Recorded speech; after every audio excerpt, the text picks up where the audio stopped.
I mean, how can I solve your problem if you want to carry monkey on your back? And I'm still carrying the monkey on your back, you get rid of the monkey, finished. It's so simple. I mean, to my simple logic, this is what is the answer.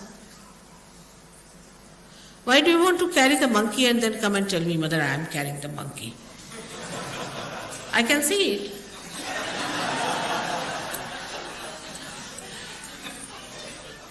Get it off your head. Get it off your back. It's very simple. You are a Sahajogi.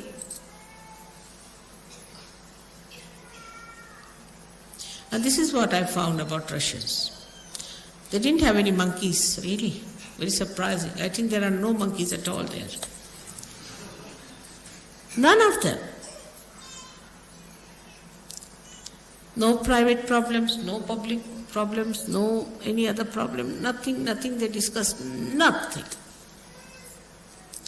They could have said that our government is such, is nothing. Sad enough of everything they must have. Very well read people, very well educated, and very big professions, very humble, very open hearted.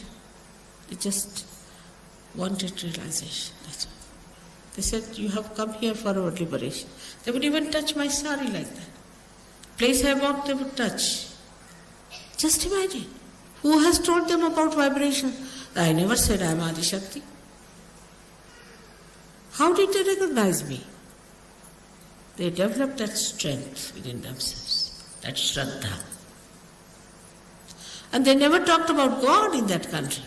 They have some stupid people who have churches and things like that, and Islamic institutions. But most of the people are so strong, and the content is showing itself. Imagine every time they have a program, even now on follow-on, at least 1,000 people are there. In this England, we can't even get 1,000 for Devi Puja. And they come all the way from thousands of miles, from Siberia, this, that. And they have booked themselves because they are the halls you have to pay for. So, though the Sahajogis don't take money, they pay for halls. But the mediocrity, to be on the periphery, not to work it out, take it easy, not the way for Sahaja. We don't have to kill demons. There's no need to join any war or to fight like soldiers as they fought with Devi. Nothing. You have just to take out the negative within yourself, lethargy from you, and work it out. We say mantras, we know what are the powers of the mantras are, but you have to keep them awakened. For that, I have told you 100 times, you must meditate. Not the way to meditate, all right, it's like playing golf, sort. It's not that way. It's a serious thing.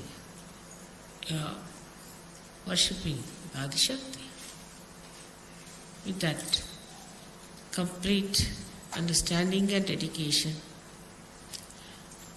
You have to do it. Not a mechanical thing. It's not a game. It's something very subtle and special. In no action we can describe it.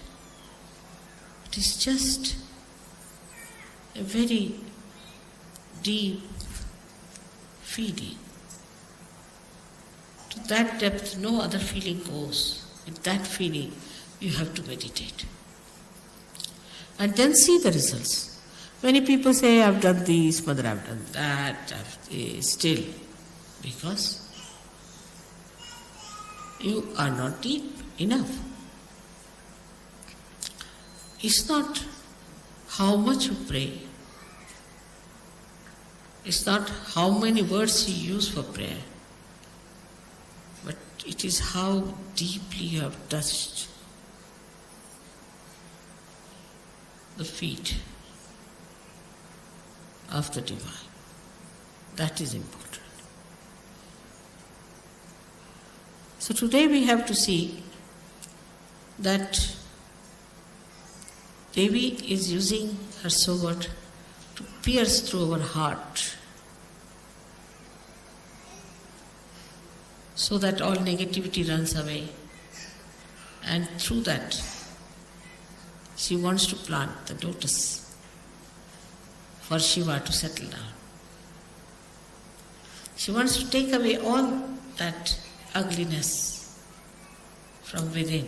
It's like an operation, but so delicate and so beautifully done. You never even felt it.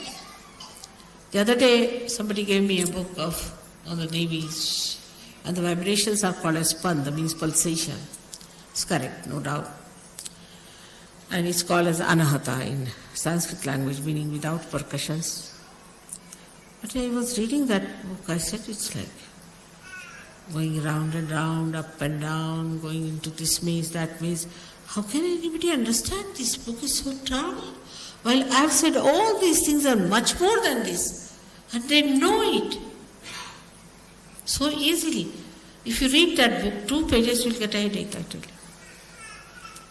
But how the whole knowledge of Sahaja Yoga has come to you so beautifully.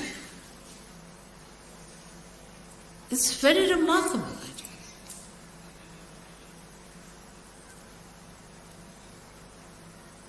If you read the mantras, they'll give you explanations which has nothing to do with reality, sometimes I feel. But even if it has, it's so circuitous, so complicated.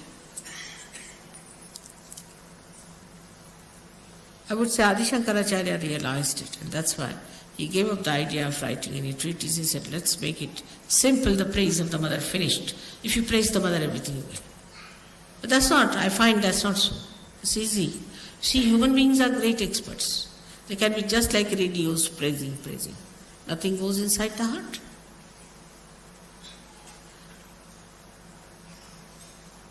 But you have to develop that depth. In Sahaja Yoga, we work through our heart, not through our brains. You have to develop that heart and to receive into it the greatness of other people. Now people can see what's wrong with others very easily. They don't want to see what's wrong with them. Any intelligent man can see that. There's no need to have realization.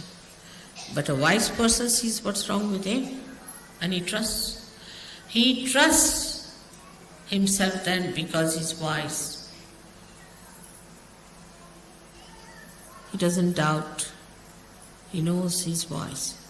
He knows what's wrong with him and what is to be done. So the work of the goddess is very different today, as you can see it clearly. Of course, symbolically it is the same. But it has become very subtle, very subtle. The first work is to destroy the negativity, which is going on, as you know. The more light comes in, the ignorance will disappear. This light will spread, all the darkness will go away. But you are the lights. You have to put the lights on, and you have to look after your light, and you have to make that light eternal. This is one work which you are doing. It's a beautiful work of the goddess.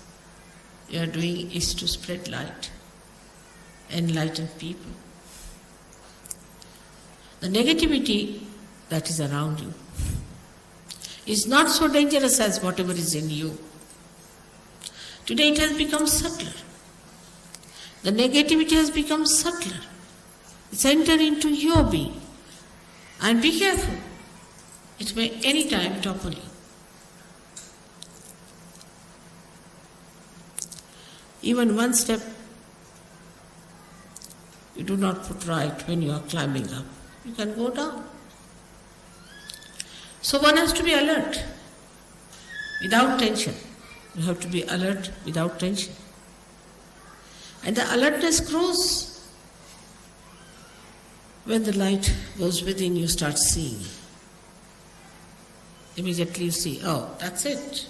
So, I, the so and so, that's it. And you know how to correct it.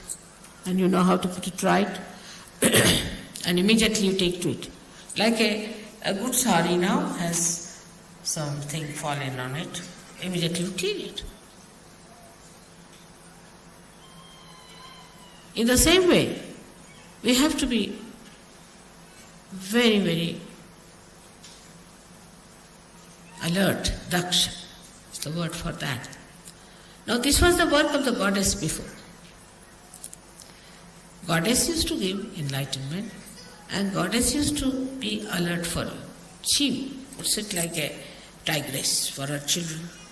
They are praying, they are doing puja, they are doing some sort of a home, havana, so the goddess would sit out, protect them from all negativity coming, all rakshasas coming, kill them, they used to do that. But that stage is gone now. Now she's entered into you. So you have to kill your negativity, you become as powerful as your mother. No negativity can touch you. So you can give realization, you got that power very well. And you can watch your defects more than that of others. And you try to put them out because they are not good, they are not for your benevolence, they are not for your ascent. By that, nobody is going to gain. At the collective level, it just works automatically. You don't have to worry. It comes to culmination and a person goes out. As if somebody runs up like a blind fellow on a cliff and jumps down. You don't have to worry too much about this. It just works. You have seen it has worked that way.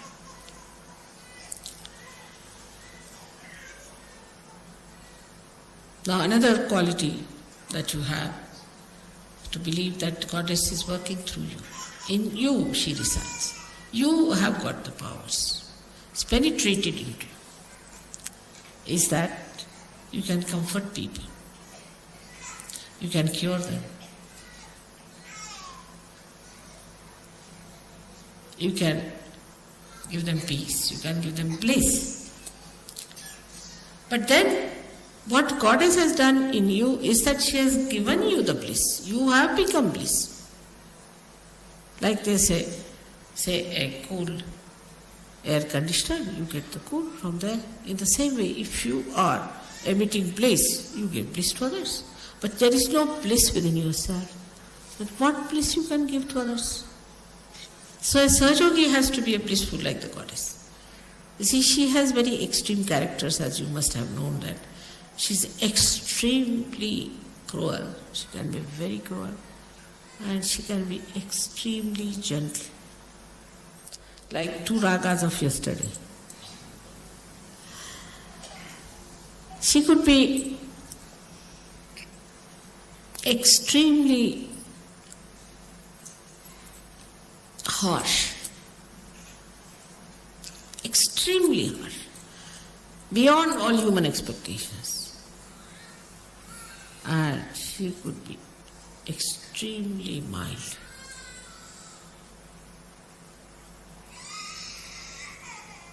So this harsh part we need not have. It will just work. This part is only kept for the divine. You just take to the other side. Let this harsh part be looked after by the divine. After all, divine also must do some work. If you do all the work, then what will divine do?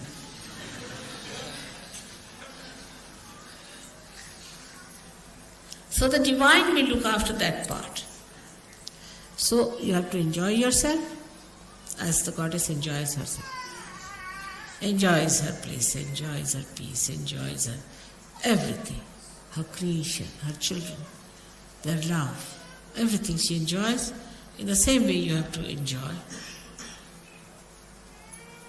You have to know about everything. You have to be absolutely knowledgeable.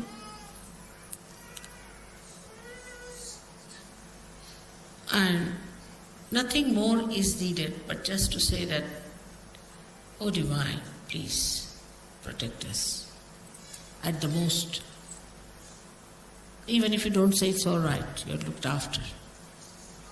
The Divine is working around the stage. You see, you don't see it. It's all there invisible.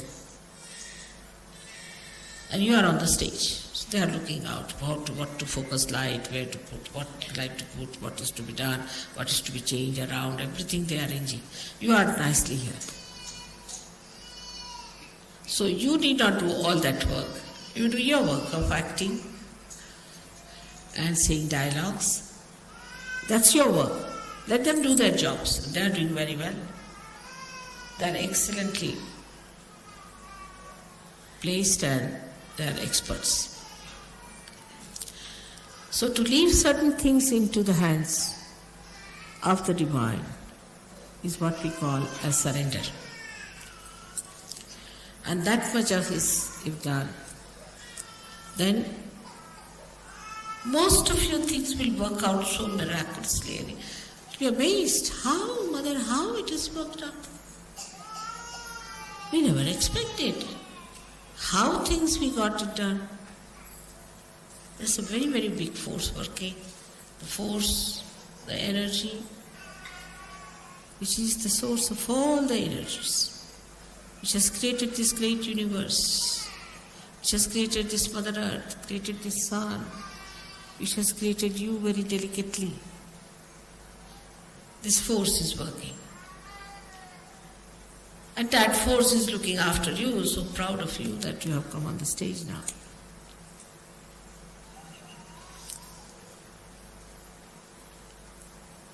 So as it is, we are today praying to the Goddess that help us to fight our negativity within us. Give us your tiger so that we fight. Give us your lion so we fight. Let us fight all these horrible animals that are within us, these horrible haunting things that are within us, these horrible conditionings we have to get rid of it. Still, if you watch yourself, lots of conditionings are there. Lots. You see, if you see, there are covered with very thin curtains and you don't see it. But they are there. Let the tiger enter into all these dens and find out. And you enjoy that, riding over the horse, riding over the lion and riding over the tiger. Like a goddess, why not? After all, children get all the heritage of the mother, don't they? So you have all the heritage available to you. But you have to be worthy in the sense that you have to know that you are worthy. That's all. You have to just know that you are worthy and that you can do it. So again, today we are here to do this puja, which would have been in Perth, but somehow or other it was not so. And it's luck for you to have this puja. And it is something of a very deeper nature, very subtler nature. Like your blood it is, because on these 7 days they say the goddess has to wear the red all the time, because it's blood. And the first color you see in the womb of your mother is red. It's the security. One side is the red rag. Another side, it is the security. So for you, it is the security. Around you, every place you go, it is there. Just feel it. You have entered, I must say, into the kingdom of God, no doubt about it. You all have entered. So beautifully, you are settled down. May God bless you.